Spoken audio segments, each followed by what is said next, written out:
नमस्कार, आप देख रहे हैं समाचार नाउ हिंदी। इस वीडियो में आप देखेंगे देश और विदेश की 30 बड़ी खबरें जो आपको जाननी जरूरी है। तो इस चैनल को सब्सक्राइब करें, इस वीडियो को लाइक और शेयर करें। 2 चरण जाति भी पूछी जाएगी, सरकार ने बता दिया जनगणना 2027 का पूरा प्लान। केंद्रीय मंत्रिमंडल ने 2027 में होने वाली जनगणना के लिए 11,718 करोड़ रुपए की मंजूरी दी है। जनगणना 2027 में 2 चरणों में आयोजित होगी और जिसमें अप्रैल से सितंबर 2026 तक घरों की सूची बनाई जाएगी। जनगणना में जाति आधारित गणना शामिल होगी और जाति संबंधित प्रश्नावली सरकारी अधिसूचना के तहत निर्धारित होगी। उत्तराखंड में 15 आईपीएस अधिकारियों के हुए तबादले, जान लीजिए किसे कहां पर भेजा गया। उत्तराखंड में पुष्कर सिंह धामी की सरकार ने 15 आईपीएस अधिकारियों का बड़े पैमाने पर तबादला कर दिया है। तबादलों में 6 आईजी, 1 डीआईजी और 3 पुलिस अधीक्षक रैंक के अधिकारियों को नई जिम्मेदारी दी गई है। आईपीएस अरुण मोहन जोशी को आईपीएस सीआईडी, नीरू गर्ग को आईजी फायर सर्विस और कृष्ण कुमार को सीआईडी बनाया गया है। रिटायर्ड जस्टिस सुधीर सक्सेना ने कहा, जस्टिस स्वामीनाथन के खिलाफ महाभियोग नोटिस न्यायिक स्वतंत्रता के लिए खतरनाक। बता दें कि मद्रास हाईकोर्ट के जस्टिस जीआर स्वामीनाथन के खिलाफ संसद में महाभियोग लाने का नोटिस दिया गया है। जस्टिस स्वामीनाथन ने मदुरई के तिरुप्पर कुंद्रम मंदिर में दीप स्तंभ पर दीप जलाने की अनुमति दी थी। रिटायर्ड जज जस्टिस सुधीर सक्सेना ने इस मुद्दे पर सियासत को न्यायिक स्वतंत्रता के लिए खतरनाक बताया। गोवा क्लब अग्निकांड, आरोपी लूथरा ब्रदर्स पर कसा शिकंजा। पासपोर्ट जब्ती के बाद अब वीजा रद्द कराने की तैयारी। गोवा के नाइट क्लब में आग लगने से 25 लोगों की जान जाने के बाद सौरभ और गौरव लूथरा थाईलैंड पुलिस की हिरासत में हैं। लूथरा बंधुओं को बैंकॉक के सुआन प्लू डिटेंशन सेंटर में शिफ्ट किया गया है और भारत लाने की प्रक्रिया जारी है। नाइट क्लब के सहमालिक अजय गुप्ता को भी पुलिस हिरासत में लेकर विस्तृत जाँच के लिए गोवा लाया गया है। राहुल प्रियंका में किसका भाषण है अच्छा, रेणुका चौधरी ने तथ्यों के साथ बता दिया। कांग्रेस सांसद रेणुका चौधरी ने संसद के शीतकालीन सत्र का समय घटाए जाने पर केंद्र सरकार की आलोचना की है। उन्होंने कहा कि वंदे मातरम पर 10 घंटे बहस हुई, जबकि मणिपुर मामले पर सरकार के पास समय नहीं था। रेणुका ने बताया कि मणिपुर पर बहस के दौरान गृह मंत्री ने विपक्ष के सवालों को शामिल नहीं किया। गायक जुबिन गर्ग की मौत आखिर कैसे हुई, हादसा या साजिश? सीआईडी ने 3 बक्सों में सौंपी चार्जशीट।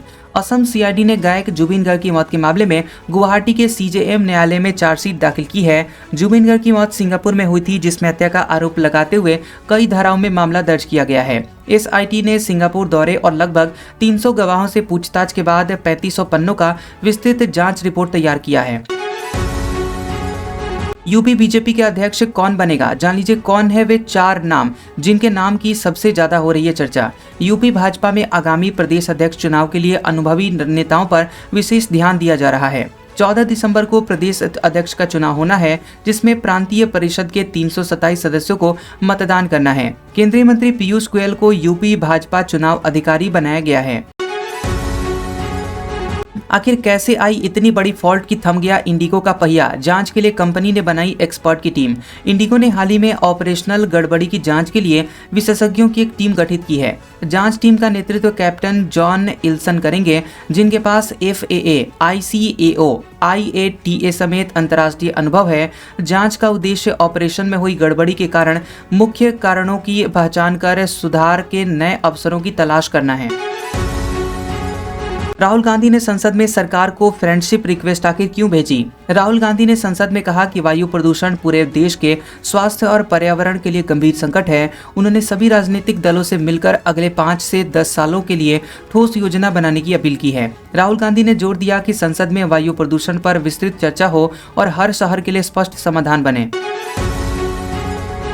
चीन के नागरिकों को भारत सरकार दे रही है वीजा, लेकिन हर आवेदन पर बरती जा रही है खास सावधानी।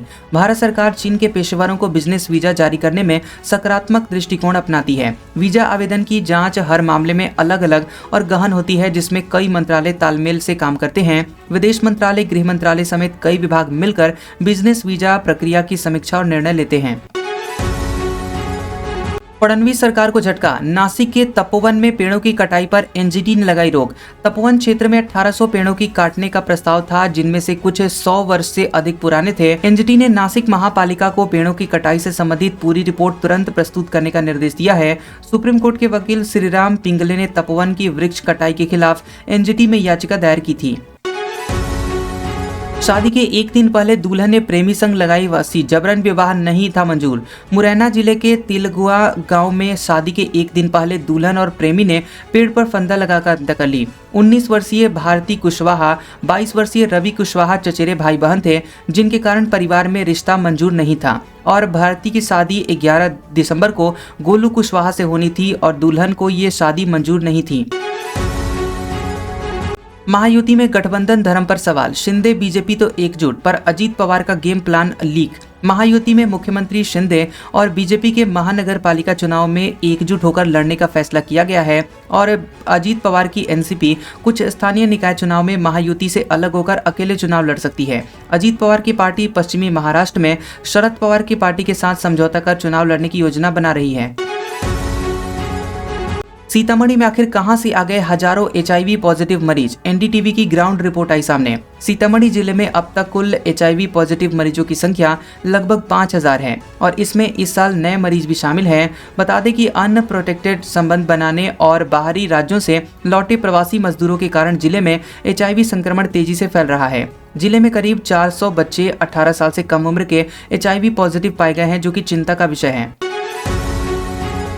पैसे और विदेश जाने के जुनून ने बेटे को कातिल बना दिया, खुला ऐसे राज। गुजरात के राजकोट में किसान काना भाई मेरू भाई जो की हत्या कुल्हाड़ी से सिर पर चोट लगने से हुई थी। पुलिस जांच में पता चला कि काना भाई के बेटे और चचेरे भाई ने मिलकर हत्या की योजना बनाई थी। रामदे ने इजराइल में नौकरी के लिए 16 लाख रुपए की जरूरत बताकर पिता की जान ले ली। उत्तराखंड में कड़ाके की ठंड, गंगोत्री धाम में जम गए नदी झरने, घरों में पानी तक पीने का नहीं आ रहा। उत्तरकाशी जिले के ऊंचाई वाले क्षेत्रों में पारा -1 डिग्री सेल्सियस पहुंच गया है और गंगोत्री धाम में नदियां जम गई हैं। बारिश और बर्फबारी न होने से सूखी ठंड बढ़ गई है और मौसम विभाग ने यहां फिलहाल बारिश की संभावना नहीं जताई है। ठंड की वजह से पानी के पाइप जम जाने की वजह से पीने के पानी की किल्लत उत्पन्न हो गई है, जिससे स्थानीय लोग प्रभावित हैं। अखलाक हत्याकांड के आरोपियों के केस वापसी आवेदन पर आपत्ति, जान लीजिए वकील ने क्या कहा। ग्रेटर नोएडा में हुए अखलाक मॉब लिंचिंग मामले में मुकदमा वापसी पर अदालत में सुनवाई हुई। राज्य सरकार ने सामाजिक सौहार्द बनाए रखने के लिए आरोपियों के खिलाफ केस वापस लेने का आवेदन कोर्ट में दिया है। अखलाक के वकील ने राज्य सरकार के आवेदन पर आपत्ति जताई और आपत्ति दर्ज करने के लिए कोर्ट से समय मांगा। रूस यूक्रेन युद्ध थर्ड वर्ल्ड वॉर की वजह बन सकता है, हताश ट्रंप की चेतावनी। अमेरिकी राष्ट्रपति डोनाल्ड ट्रंप ने रूस यूक्रेन युद्ध को तीसरे विश्व युद्ध में बदलने की गंभीर चेतावनी दी है। ट्रंप ने पिछले महीने लगभग 25,000 सैनिकों की मौत पर गहरी निराशा जताते हुए युद्ध खत्म करने का आग्रह किया। ट्रंप रूस और यूक्रेन के झुकने से इनकार करने के कारण युद्ध खत्म न होने से निराश हैं और परिणाम चाहते हैं। ट्रंप बनाएंगे 5 महाशक्तियों का नया मंच, भारत अमेरिका और किसको जगह, किसको किया दरकिनार। डोनाल्ड ट्रंप अमेरिका, रूस, चीन, भारत और जापान को मिलाकर C5 समूह बनाने की योजना बनाने पर विचार कर रहे हैं, ऐसा रिपोर्ट्स में दावा किया जा रहा है। C5 समूह की स्थापना G7 की तुलना में अलग होगी और जिसमें अमीर और लोकतांत्रिक देशों की शर्त नहीं होगी।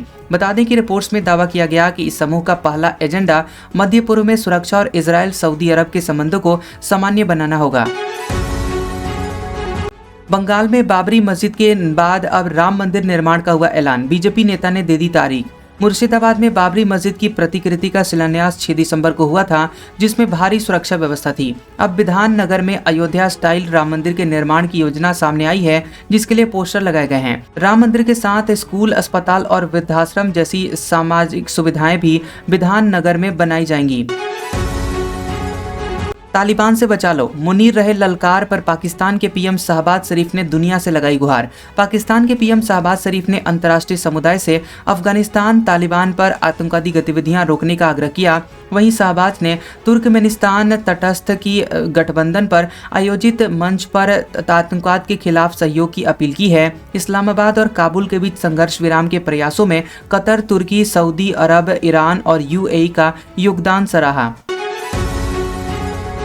चीन आखिर क्यों कॉन्डोम पर लगा रहा है भारी टैक्स, जिनपिंग के प्लान का हो रहा है विरोध। चीन 3 दशकों बाद कॉन्डोम और गर्भ निरोधक दवाइयों पर टैक्स लगाकर 13% वैट वसूलने जा रहा है। चीन की सरकार जन्म दर बढ़ाने के लिए गर्भ निरोधक उत्पादों की कीमतें बढ़ाकर उनका उपयोग घटाना चाहती है। वहीं चीन में 2024 में जन्म लेने वाले बच्चों की संख्या 2019 की तुलना में लगभग 1/3 कम हो गई है।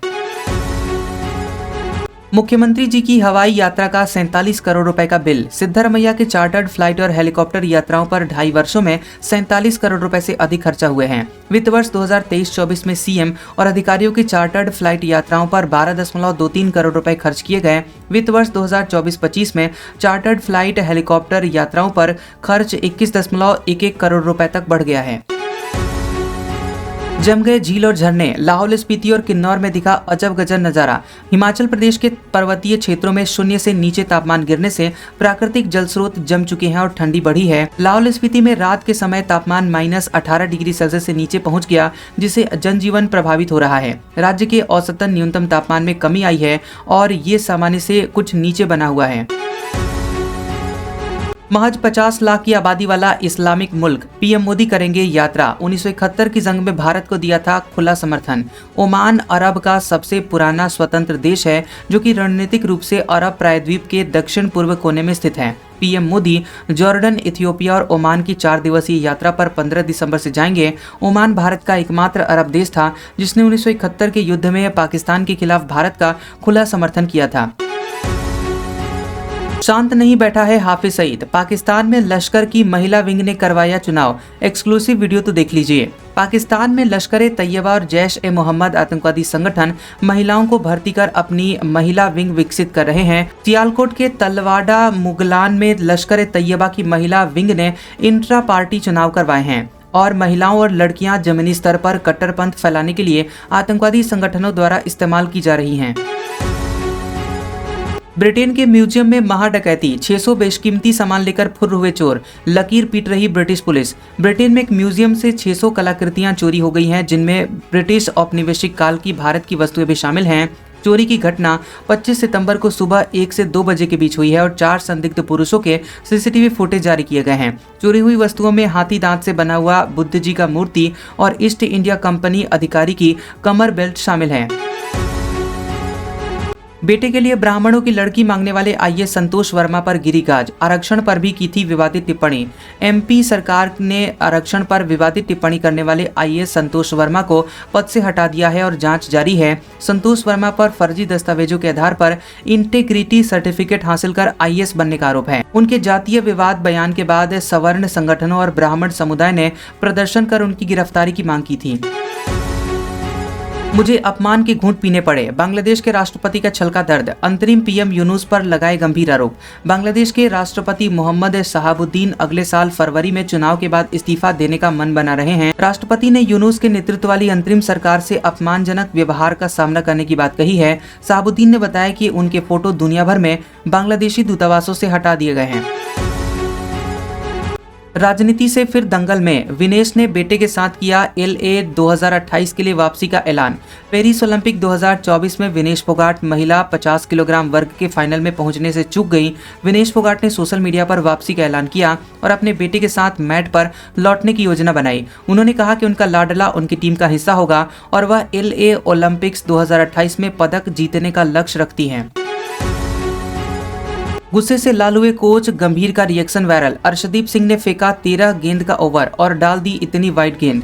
अर्शदीप सिंह ने दक्षिण अफ्रीका के खिलाफ मैच के 11वें ओवर में 13 गेंदें फेंकी, जिसमें वाइड शामिल थी। इस ओवर में अर्शदीप ने कुल 18 रन लुटाए, जिसमें वाइड गेंदों का बड़ा योगदान रहा। इससे पहले नवीन उल हक ने जिम्बाब्वे के खिलाफ 13 गेंदों का ओवर फेंका था, जो रिकॉर्ड था।